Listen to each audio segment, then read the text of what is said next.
Seja bem-vindo a mais um vídeo, é o vídeo de número 133 do meu canal. Agora, nesse começo de ano, eu resolvi falar sobre hábitos. Não porque eu planejei, e sim porque foi acontecendo, né?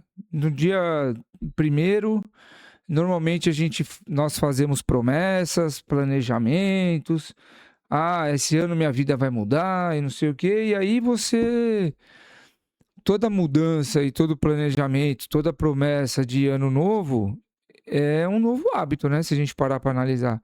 Se você falar, esse ano não, esse ano meu projeto verão vai sair do papel. Vai ter que criar um hábito. Não, esse ano aqui eu vou ler mais. Vai criar um hábito e assim vai. Então acabou que um assunto puxou o outro e eu acabei falando bastante sobre os hábitos. E ontem, quando eu estava falando um vídeo sobre opções que você poderia fazer, né, para você incluir um novo hábito, e aí uma das opções era a troca de uma atividade, né? Que no meu caso, eu troquei o uso do Instagram pelas atividades que eu incluí na minha vida. E eu me surpreendi com a redução, né? Eu contei lá ontem que eu tinha uma média de 80 minutos diários e agora são 9 só. E eu me surpreendi positivamente, né? Com essa quantidade de redução. E aí eu queria aproveitar esse tema da troca e da redução do uso de... Eu usei Instagram, né, como exemplo, mas o uso de redes sociais no modo geral. Porque muito se fala agora dos malefícios do uso das redes sociais, principalmente dos vídeos curtos, né? Dos vídeos dos shorts, stories, TikTok, Reels, tudo mais. E tem vários estudos, né? Tem vários cientistas, pesquisadores, né? Que falam sobre esse assunto. Mas eu queria trazer isso para o mundo real e contar um pouco da minha experiência aqui. O que acontece? Os meus filhos, eu tenho 2 filhos, né? O Vitor de 10 e a Letícia de 7. Os meus 2 filhos, eles têm celular. E eles têm celular, acho que deve fazer o quê? Uns 2 anos, eu acho, que eles têm celular. E aí, obviamente que no começo, a gente não sabia como lidar com essa novidade, né? Então, teve momento que a gente flexibilizou demais, teve momentos que eu e a Juliana a gente liberou demais, teve momentos que a gente restringiu demais, ou seja, foi um aprendizado, né? Ao longo aí do tempo, ao longo do tempo. Mas você sabe que uma coisa a gente fez de mudança aqui em casa, que foi o seguinte, ó. Primeiro lugar, na época, enquanto eles estão em períodos de aulas escolares, né? De aulas, eles só podem mexer no celular no final de semana. E o final de semana começa sexta-noite, né? Então, se para você começa só no sábado, para minha família começa sexta-noite. Cada família com seu procedimento, não é? E aí, nas férias a gente libera, né? Um pouco mais eles utilizarem aí os celulares. Mas só que antes não era assim. Então tinha essa, como eu usei aí na introdução do vídeo, tinha essa questão. A gente às vezes olhava, a gente achava que estava muito tempo, falava, larga esse celular aí, vai fazer outra coisa, não quero mais que mexa com isso, tal, não sei o quê. Outros momentos a gente fala, não, só vai usar por 2 horas, ou seja, ficava assim. Só que o que a gente percebeu é o seguinte, enquanto eles tinham lá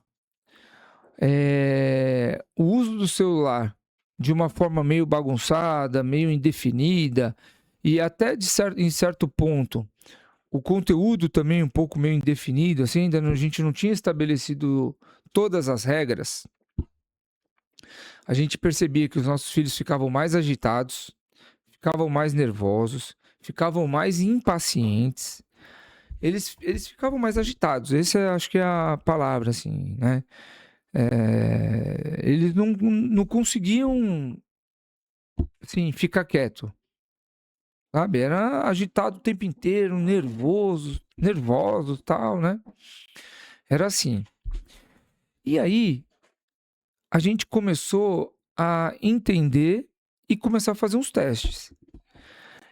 E a mudança que a gente fez aqui foi uma mudança muito interessante e que para nós ela deu resultado, tá? Então a primeira coisa foi isso. Uso de celular só no final de semana. Segunda coisa, o que tem de permissão para assistir é os vídeos no YouTube, filmes e séries no Netflix e ficar lá brincando com os jogos, com os joguinhos, né? Os vídeos no YouTube, eles só podem assistir dos canais que nós inscrevemos os canais para eles lá no YouTube. E aí, vira e mexe, como eles assistem um vídeo, depois o YouTube ele vai sugerindo, né? De acordo com o tema. Aí vira e mexe eles aparecem. Pai, posso assistir esse vídeo aqui, não sei o quê? Aí a gente entra no canal, assiste lá uma meia dúzia de vídeo e vê se a gente acha que é adequado ou não. Então eu vou dar um exemplo para vocês aqui. O meu filho mais velho, né? O Vitor, tá com 10 anos. Já falei isso aí, né? Eita. Então, ele tá pedindo para mim para assistir o Stranger Things. Alguns amigos da classe já assistem o Stranger Things desde o ano passado. E aí surge a conversa em sala de aula, surge a conversa na escola, e ele pediu para eu assistir, para assistir. Aí eu falei, ó, vamos assistir o primeiro capítulo juntos e eu decido. O que acontece? O primeiro capítulo, resumindo a história, são 3 amigos e um dos amigos ele desapareceu, certo? Desapareceu. A mãe, ela foi na delegacia, tá? Ela foi lá na delegacia. Ela foi conversar com o xerife. Chegando lá, o xerife falou: calma, pô, daqui a pouco ele aparece. Ele foi cabular a aula aí e daqui a pouco ele aparece. Aí a mãe fala: não, o meu filho não é disso.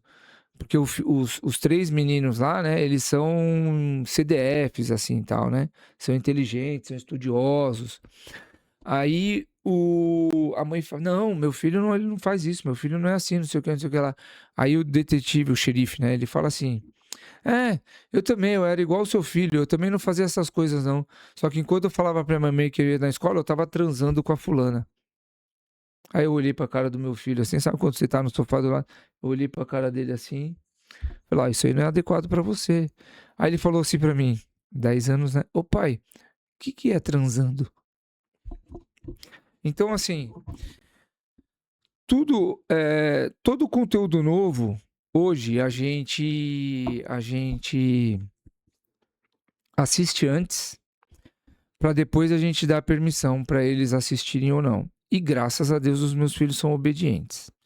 Óbvio, criança, vez ou outra, dá uma escorregada, só que aqui em casa a gente não permite que a porta dos quartos fiquem fechadas e tal. E a gente não permite o uso de fone de ouvido, justamente para a gente ficar passando, fazendo nossas coisas, mas sempre de ouvido e olho aberto. Então, quando dá uma escorregada, a gente já logo, opa, pai, desculpa, é que eu tava aqui acabou o vídeo tal, e aí já entrou um novo aqui e eu não percebi, tal. Ah, tá bom. Então, a gente sempre chama atenção. E essa mudança, né? Ela é nítida a diferença da atitude e comportamento agora em casa. Eles estão mais tranquilos, eles aprenderam a aproveitar um conteúdo adequado para eles no YouTube, no Netflix. Eles não esperneiam quando chega a hora de desligar. Você fala: agora chega, vamos dormir, chega, tá na hora de tomar banho. Tá bom, pai, não sei o que, tá o celular aqui, põe para carregar, por favor, não sei o que. E acaba o assunto. Então, no final das contas, todos nós ganhamos. Os pais ganham porque de vez em quando eles estão assistindo as coisas deles, a gente consegue assistir as nossas. Eles ganham porque eles têm uma sensação de liberdade para poder assistir as coisas deles e todo mundo ficou feliz. E eles ficaram mais calmos, que era na verdade a nossa grande preocupação e que agora está resolvido. Se você tem filhos, comente aqui quais são as regras que vocês estabeleceram para o uso dos celulares e para TV e para os jogos eletrônicos. Deixa aqui nos comentários. Muito obrigado e até amanhã.